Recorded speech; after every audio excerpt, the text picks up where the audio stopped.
it's all for play for still. I think so. Do you want to bet against us?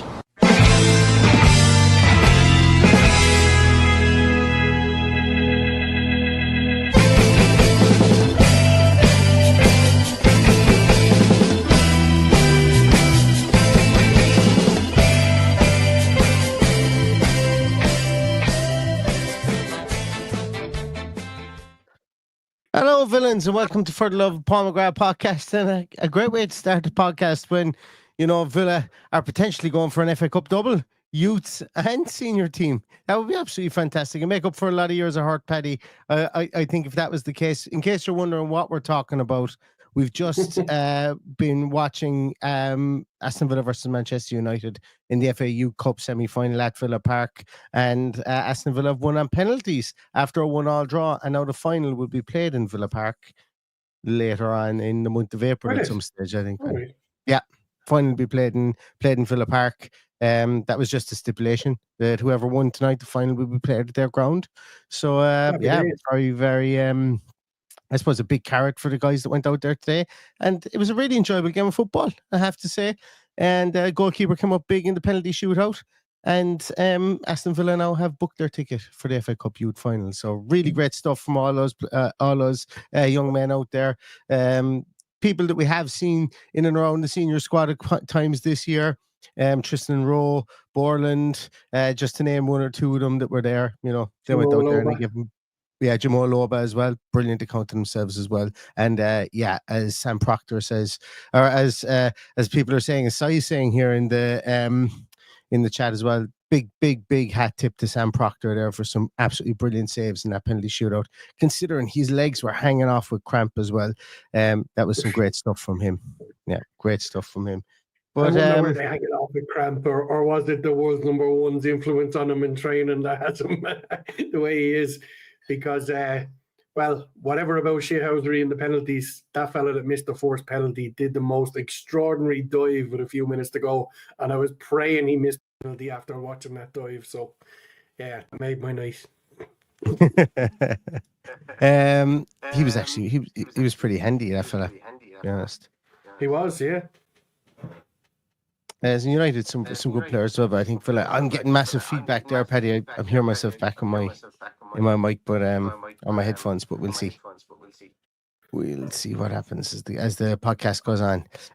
Anyway, Paddy, we're here to talk about Brighton, and we have I've captioned this not for clickbait or ology or anything like that, but I firmly believe that after getting into Champions League quarterfinal and also after getting into FA Cup semi-final, the most important game of the season for Aston Villa is Wednesday night versus Brighton, because it allows us then to have a huge say in three aspects of goals, I suppose, towards the end of the season. As we know, Unai Emery has had massive influence, I suppose, in wanting to put the Premier League first. So this, for me, is Aston Villa's most important game of the season. And I think then afterwards, the next most important game of the season is going to be against Forest at the weekend. Saturday. Yeah, but if we don't beat Brighton, you know, we really are out of the mix, I think, for fifth place anyway, certainly. And potentially our sights would move further afield then. And I don't think the club wants that to happen, specifically where we are in the league at the moment, and the fact we're in touching distance. Well, I think we still have a huge opportunity here. The teams that are coming can't park the bus. They can't. Well, Forest will. We know Forest will, because that's how they play. They play on the counter against everybody, no matter who you are. But Brighton probably need to get something out of the game, so they can't afford to knock over the juggler either. So it should be a decent game of football. Unfortunately, I have to go to a work event and I'm going to miss half of it. But I get the first half. I'm hoping in the wool shed with the Leinster Lions on Wednesday night, but we'll see. But it's going to be. I totally agree with you that every game we play now, until we're out of the fight, every game we play is a cup final. And obviously, some of them are cups. We've obviously the Champions League quarterfinals, which is effectively a cup final. Losing, you're gone. Then we've an FA Cup semi-final. Losing, you're gone. And it is kind of a bit like that in the league. I think we can afford maybe another 2 defeats, but not against the teams that are around us. And I mean the Brightons, I mean the Notts Forest, I mean the Newcastle. If those last 2 games of the season and we don't need to win them and we lose them, we might be all right. But we're going to need to keep ourselves in the hunt because we know what it takes to get there now. We've done it last year. We've played in it. They've enjoyed it. And it's surely now with everything that we have at our disposal. We've seen Ross Barkley back in training, which means we've effectively got 0 injuries. So hopefully that is the case, and hopefully we can push on it, because the Champions League is huge. We've seen it this year. It's absolutely phenomenal. And financially for the club, it's absolutely huge. And everybody keeps asking me the question, would you forfeit the Champions League for an FA Cup? Of course I would. We just want, I want to see us winning things, obviously, but it would be massive for the club if we can get back into the Champions League, and that's what makes, as you say, and I think you're right too, and I had no hand extra part in it. It is the most important game of the season. Yeah, and I think for various different reasons. Look, as I say, it puts us in a better position, obviously, within the league than we're in. It helps us leapfrog Brighton. Brighton are ahead of us in the league. They're in 7th place in the league, and there's an eerily similar kind of feel to when we caught when we were catching on to the coattails of people in Emery's first season at the club. There's an eerily similar feel to that, and Brighton's season is taking a nearly similar turn as well. In a lot of ways, they're drawing a lot more games now than they were at the start than they did last season. And it's been almost like a hallmark of their time in the Premier League, that sometimes they draw too many games. They have 11 games drawn already this season. Now I know we've 9. But we're considered to having a worse season than last year. But the big thing for them is that they're down 10 players. They have 10 players potentially injured or potentially out for this game. They've looking at some of the names there, names that have terrorised us throughout the course of our time in the Premier League with Brighton. Sonny March, who always seems to have his best game against Aston Villa. Tariq Lamptey, who always seem to just dig him up from wherever he's been. And put him out in the field. Jason Steele won't be there. Joel Veltman, who's had many's a good game against Villa as well. This young fella, I don't think many people will ever heard of him, but I think he's gotten a few games in his time. James Milner, I think he's only a young fella. He's injured. Still injured, isn't he? I'm obviously being facetious there. Their big signing from was it Fenerbahce? Was it Kadoglu as well, the Turkish player, and then Igor Julio as well. Another defender that's out. Adam Webster is out. Matt Weaver, another big money signing they had in the summer to come in to replace Matt O'Reilly, or to come in alongside the likes of Matt O'Reilly, who hasn't really hit the ground running, as I say, while touching wood, because I absolutely loved Matt O'Reilly, and yeah, look, they're and Jorginho Rutter as well. He looks like he might be out as well. So there are a lot of names there. There's a lot of names, a lot of people they've brought in. Their injury list looks like ours did 6 weeks ago. And thankfully ours is nowhere near like that anymore. And we should be able to shuffle from a full deck, I think, in this game, which is going to be really beneficial for us in the running. Yeah. And just to pull you up on Matt O'Reilly, he actually did hit the ground running until he picked up that nasty injury. A brilliant player. I hope he recovers from a personal point of view. They're on some roll of it, that take out the FA Cup win against Newcastle, to beat Chelsea, in the FA Cup as well. Bournemouth, Newcastle, Fulham, and then a draw against Manchester City before going out to Forest at the weekend. And I'm just got to hope that they'll have a bit of a hangover from that, and that might derail them a little bit. But it's going to be bloody tough. It's going to be a bloody tough game, and it'll be interesting. It'll be interesting to see how they line up and how they come at us, because if they don't, we get a foothold in the league, which will take us. If we win the game, we go a point above them, which is brilliant. Mm-hmm. We're back on level games played, so all that's taken out of it. So yeah, it's just a question of do or die now. So go win matches, go win the games. I think if we could win the next 2 games, if we could get 6 points this week, it would be absolutely huge. And we'd probably find ourselves sitting in the top 5 on Sunday evening. So that would be absolutely huge for a season. It would be huge for the club, and it will spur us on into those last few games and really making really giving us something to play for, because our league form has been so hit and miss. And look, everybody has come and tried to stifle us and made it really hard, especially the teams below us and around us. And fair play, I didn't get on to talk about Preston. Fair play to them for actually keeping 2 players up top, trying to go and win the game and get themselves into the next round. And it was actually a joy to watch, and some of the Premier League teams could learn from it. Obviously, they were caught a little bit short in the second half, but they certainly did put up a fight, and we had to be patient, and we broke them down eventually. And that could be the case on Wednesday night, although I do believe that Brighton will feel they need to get something out of it, and a point probably won't be enough. If they have aspirations for Champions League, they probably need to go and beat us. Yeah, I don't think Brighton are going to come and park anything at home on Wednesday. One of the things I find about their manager is, first of all, I like him. I can't pronounce his name though. That's that's the downside. So I'm going to say they're a young German manager that they have.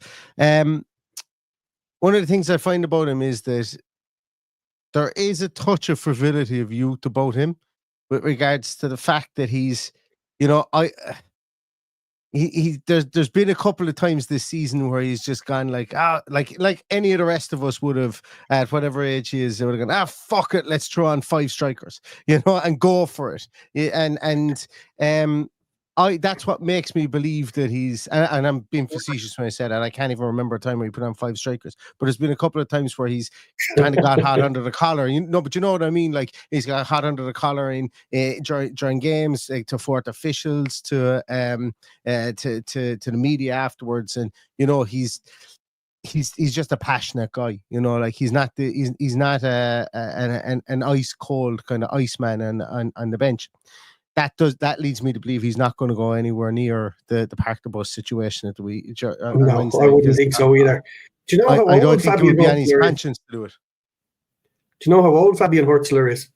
He's about 31, isn't he? Or is he? He's 32. Less? He's just turned 32, I think.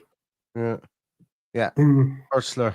That's it. But look, yeah, and I think, look, Brighton are look, everybody knows about how incredibly well run they are.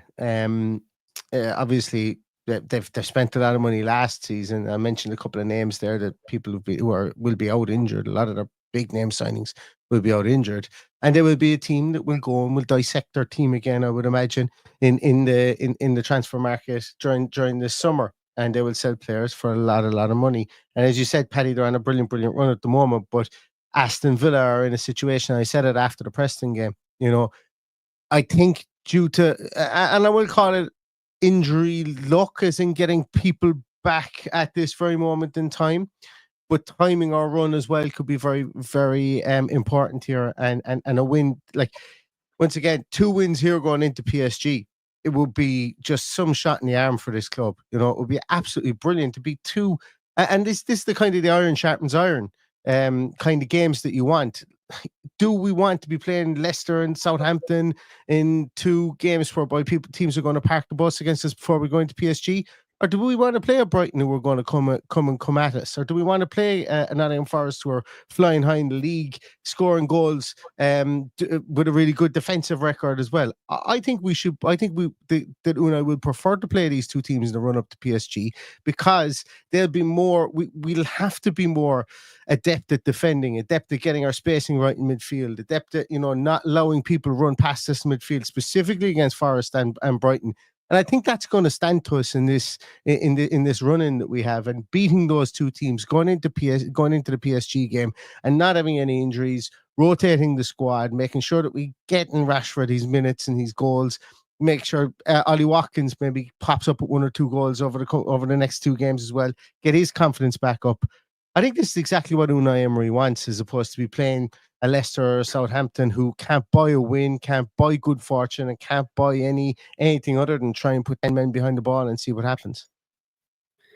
Yeah, this is what you want at this stage of the season. You don't want to be playing Ipswich, Southampton, and Wolves one after another. You want these big games. You want your players up for it. And we've played better against the teams that are around us or ahead of us. So, it makes sense that it's ramped up to these big games. I think Southampton is the only one we really have left of what's down near the bottom. In between the Paris games, we play Southampton. Yeah. So look, it's all, as you say, it's all ramped up for what could be a phenomenal few weeks. You want the big teams at this stage of the season. You want the players on their game. We saw, I'm going to say, a rusty display in the first half yesterday. I wasn't ever worried at any stage. Yes, they got a couple of chances in the first half. One of them, particularly with the header, probably should have done a bit better. But we're just in a really good place. We just look really, really good in attack.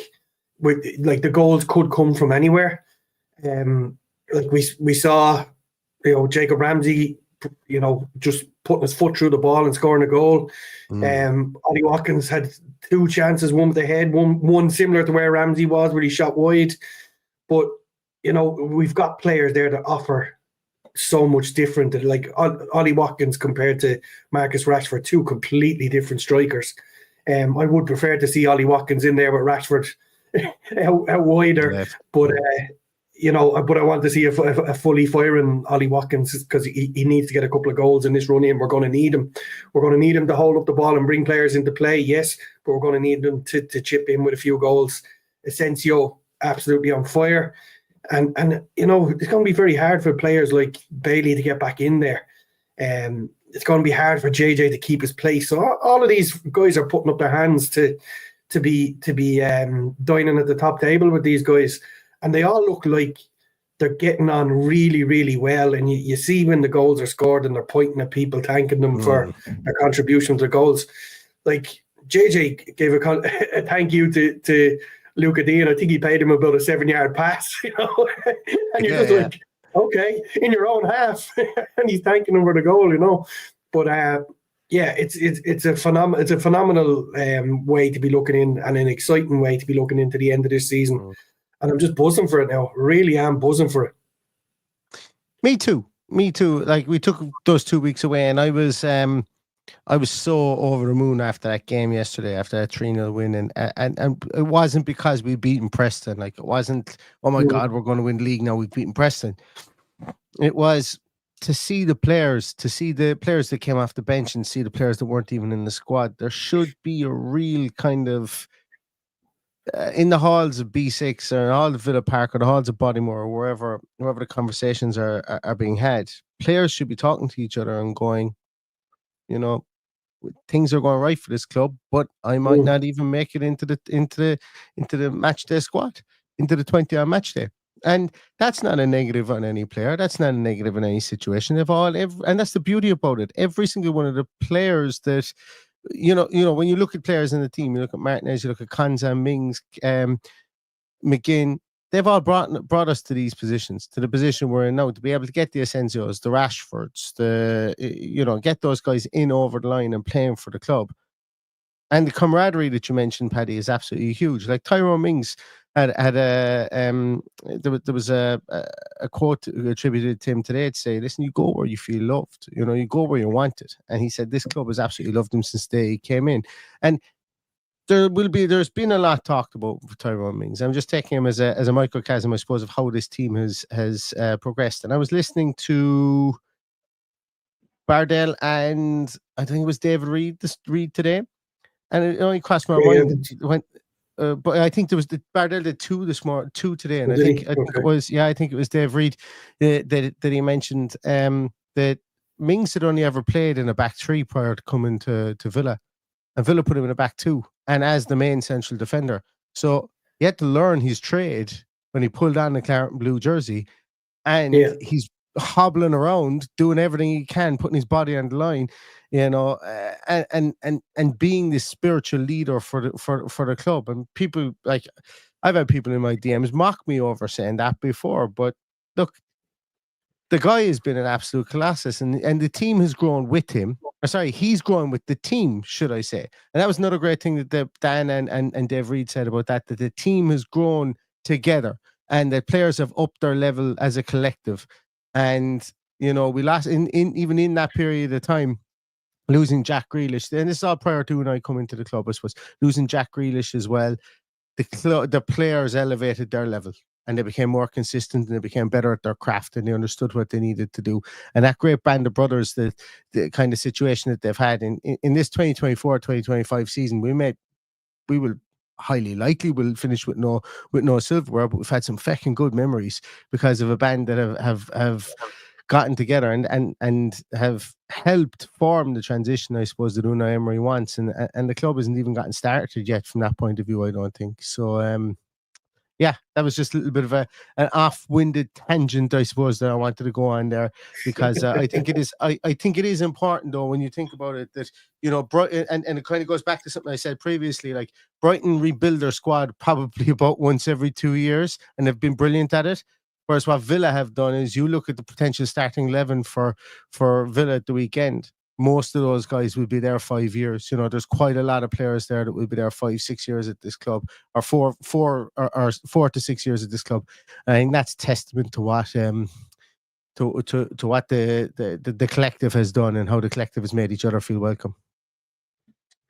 Yeah, can't argue with a lot that you've said there. A lot of people talking about Tyrone Mings' new contract, yay or nay. Somebody says in the comments, I'd have him around the team for as long as you can, because you can just see that he has 100% got something to offer on and off the pitch.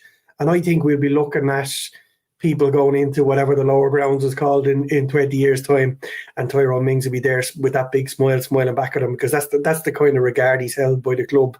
And most people want him to do exceptionally well, because he's such a lovely guy. And look, all the best to him. He's been absolutely brilliant for us. He came, he had a few ricks in him. We had those issues. He overcame them. he handled the ball in Bruges. He overcame it. He got back into it and got back to full fitness. And just a little slip of the mind. But that happens to all players. We saw Emi Martinez throw the ball into the goal against Liverpool last season. These things happen. The world's number one can do it. Tyrone Mings can do it. It's just a phenomenal time to be a Villa fan. It's actually crazy stuff that we're sitting here talking about. Like on the last day of March, we're talking about still being involved in every competition that's available to us. Obviously, we didn't get the League Cup, but last 8 in the Champions League, last 4 in the FA Cup, and still with a huge chance of getting into that top 5, which will probably get us Champions League even at 5th place, which is brilliant. So enjoy the ride. That's all we can do for now. There will be speed bumps. I'm hoping it's not Wednesday night. I really, really, really want us to win Wednesday night. If we can come through this week with 6 points, as I said, I think it'd be nearly party time, because we're going to be in the ascendancy. We've obviously, as you alluded to, we've taken a couple of weeks off. It feels like everyone has just hit the reset button. And here we are back, ready to rock and roll and ready to get behind the team. It's just amazing stuff to be talking about it at this stage. We're doing this podcast for 5 years now. Well, I am. And I never thought in our wildest dreams when we started this when I came on the podcast for that Carabao Cup final and then the run in and tried to stay up during COVID, that here we are all these years later talking about Champions League last 8, FA Cup semi-finals, looking at Champions League qualification again. It's just, from all the years of hurt to this, it's just incredible. Absolutely incredible. Sorry there, I got off and distracted, but you're dead right when you say when you get something flash up on your phone to say your US tax and I'm like, I don't pay anything in US. I don't pay tax in US. What the hell is going on here? Sorry, it was an inopportune time. Get back your green card, Ian. Yeah, I might buy one of the new gold cards that Trump is going selling. I might buy some of those. We'll see. But yeah, it was just, I don't know, whatever way I read it, it was obviously a scam email that came through on my phone. But you're right, Paddy. You're right. Not wildest dreams do we think that we'd be fighting on all those fronts on the 31st. What we call it the 1st of April, and it's no Fool's Day. But come the 1st of April in 2025 that we'll be transformed so much. And just on the Tyrone Mings piece, Tyrone Mings is 32. He turned 32 on the 13th of March. and his contract goes up, I think, until the end of the season in 2026.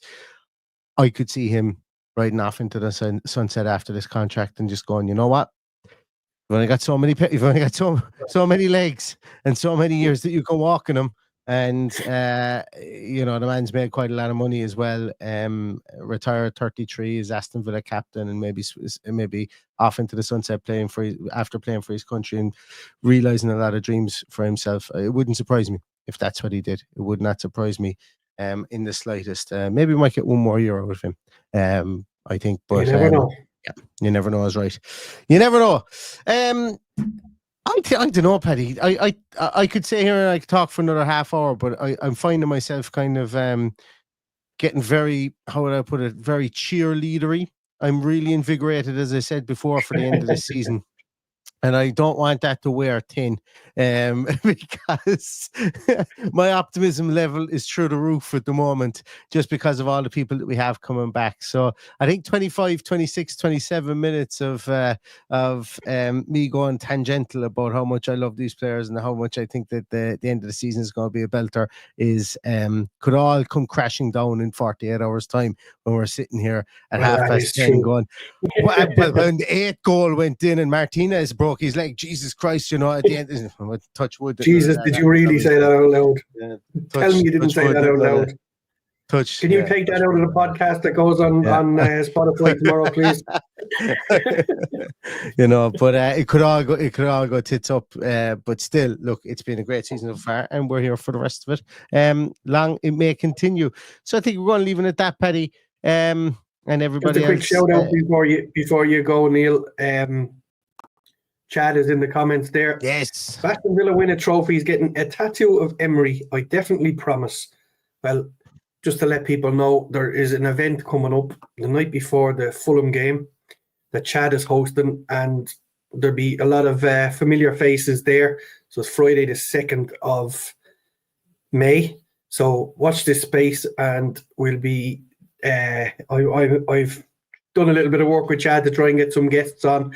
So it'll be in Birmingham on the 2nd of May, and we'll just tease that there for now, and we'll give you more information as the weeks go by. But keep that in your diary. 2nd of May, everybody. Absolutely. Before the Fulham game, the Friday before the Fulham game. Let's keep it in the diary is right. Brilliant. So we're going to leave it at that, guys. We will see you again for Team Sheet Tantrum and the post match on Wednesday, when after the Brighton game, before the Brighton game, and I hope you join us then as well. So in the meantime, everyone, stay safe, stay healthy, and all that's left to say is up the Villa. Up the Villa.